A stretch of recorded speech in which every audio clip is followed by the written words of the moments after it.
Hello, Tara Jones here, your pretty personal finance coach. I am the creator of Your Pretty Pennies, and by trade, I am a personal finance coach.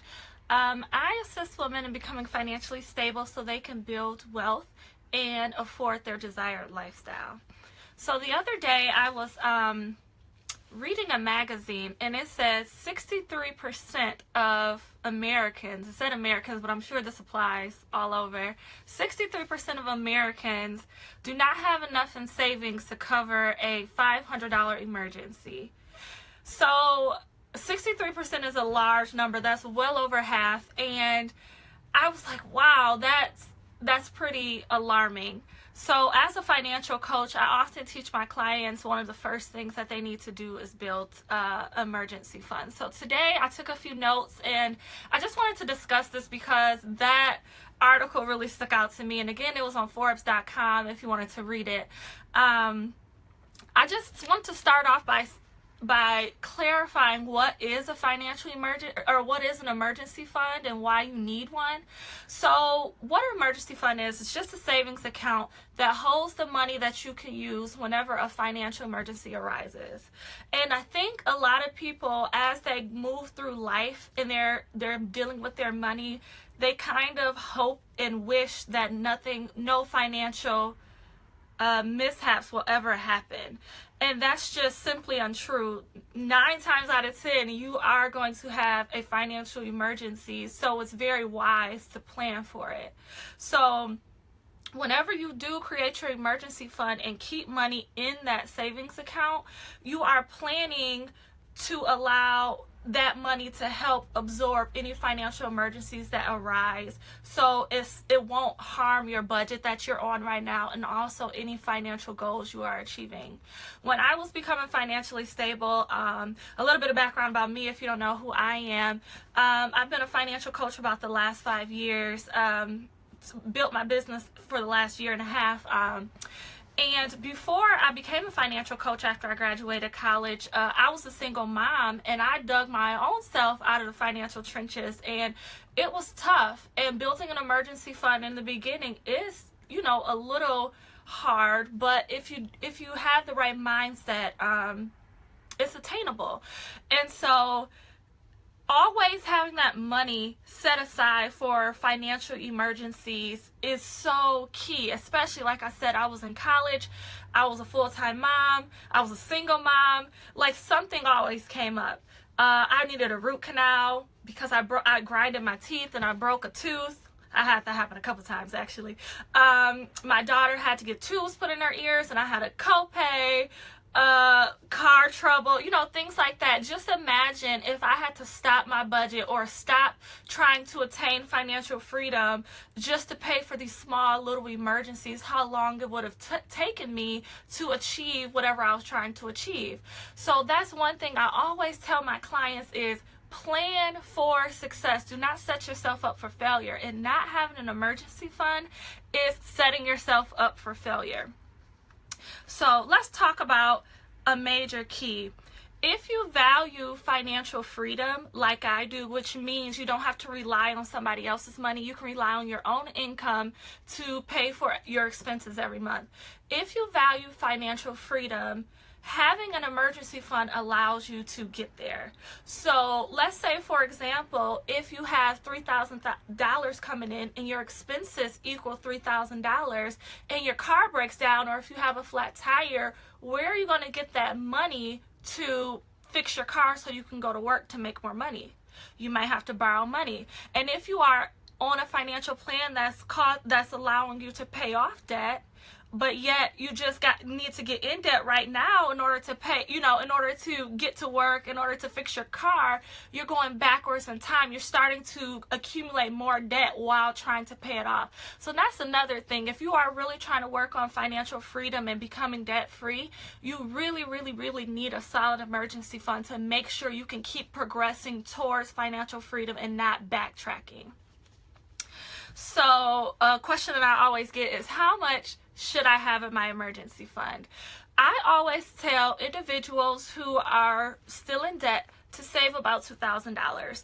$2,000 or approximate around there will cover most financial emergencies that you'll come across. So if you have any dental emergencies, if you have a kid that's sick, or need a copay for a hospital visit, or if you have to get an ambulance, or any car issues, things like that, $2,000 should cover that. If you are debt free, you should strive to have 3 to 6 months worth of living expenses, and that can be considered an emergency fund, but that's also just your general savings, right? So your liquid savings that you are able to access at any given time.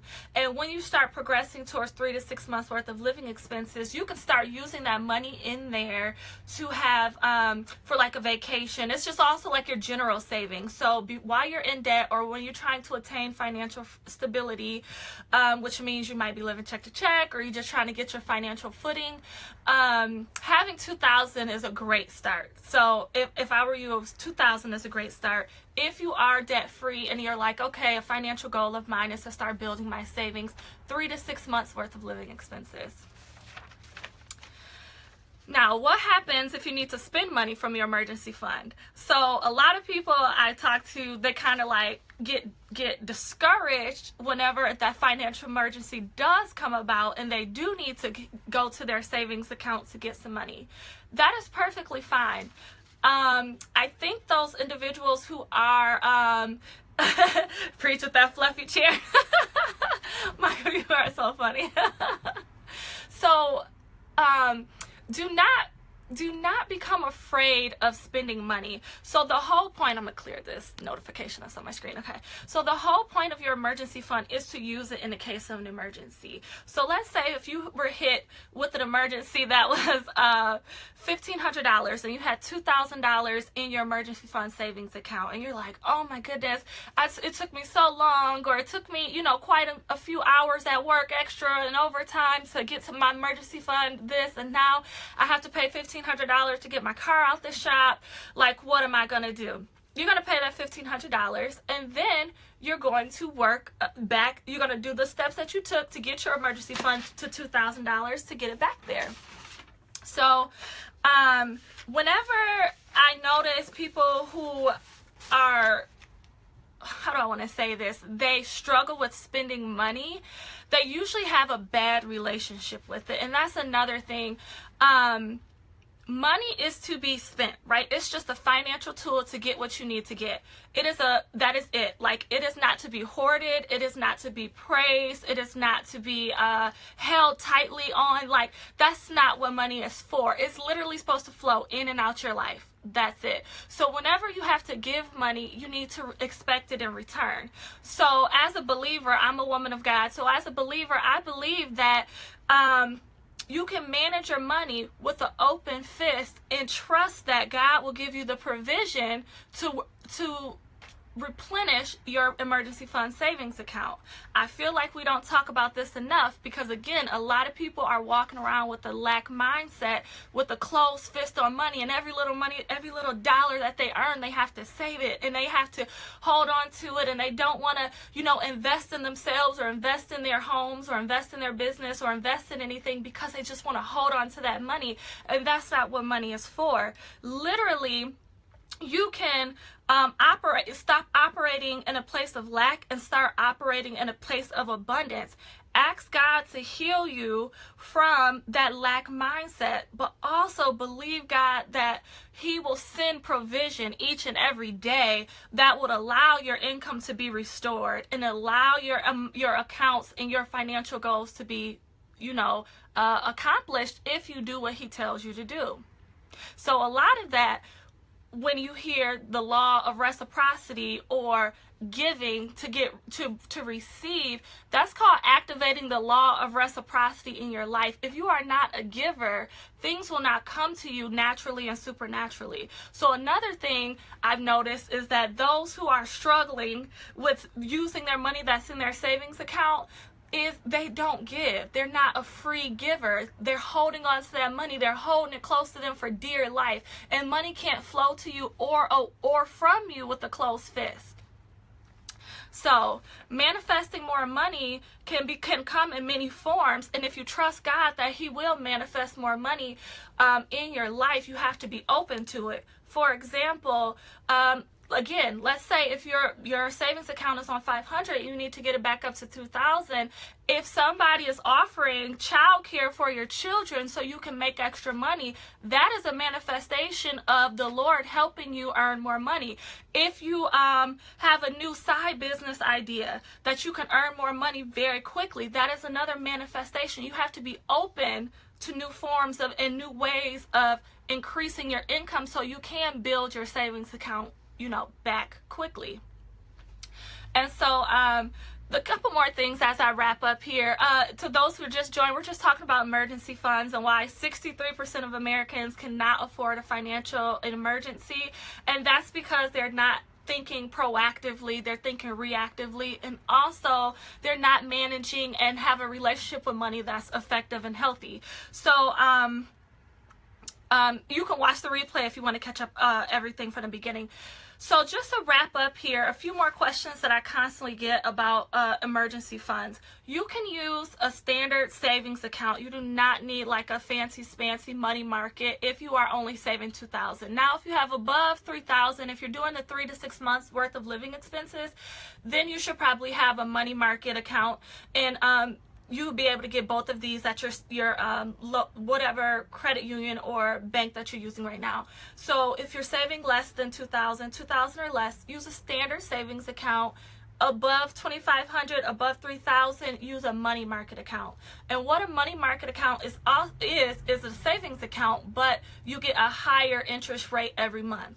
And so with a money market account, you have to leave and have a minimum balance of about $3,000, $2,500 in there at all times, and it has to stay there. So if you are not if you're not in a financial situation where you can keep $4,000 to $5,000 to $6,000 in a savings account at a time, just go with the regular savings account.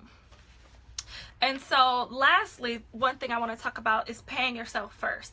So whenever you get a check, one of the first things that you should do is, number one, tithe. Remember, we talked about giving, the law of reciprocity. Give 10% of your earnings. Usually that could be at church through tithing if you're a believer. If not, you can find somebody in your local area, somebody, a student that needs help with student loans, a local food shelter, kids food basket, anywhere you can give 10% of your income. That is good because that activates the law of reciprocity, and then money flows easily back into your life once you do that. Secondly, since we're talking about emergency funds, to always put money aside. Always. So even if you feel like if you save this month or this week, you won't have enough to pay your bills, you still need to save money first. It is more important to make sure you have money saved than it is to pay your Comcast bill or it is to pay your student loans off. That is because if something happened and you lose your job tomorrow, you still need to make sure you can pay your rent or eat food.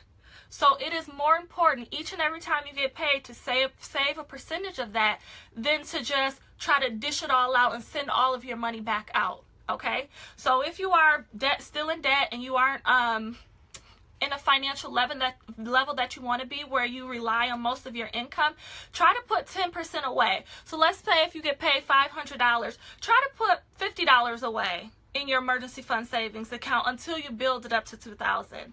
Does that make sense?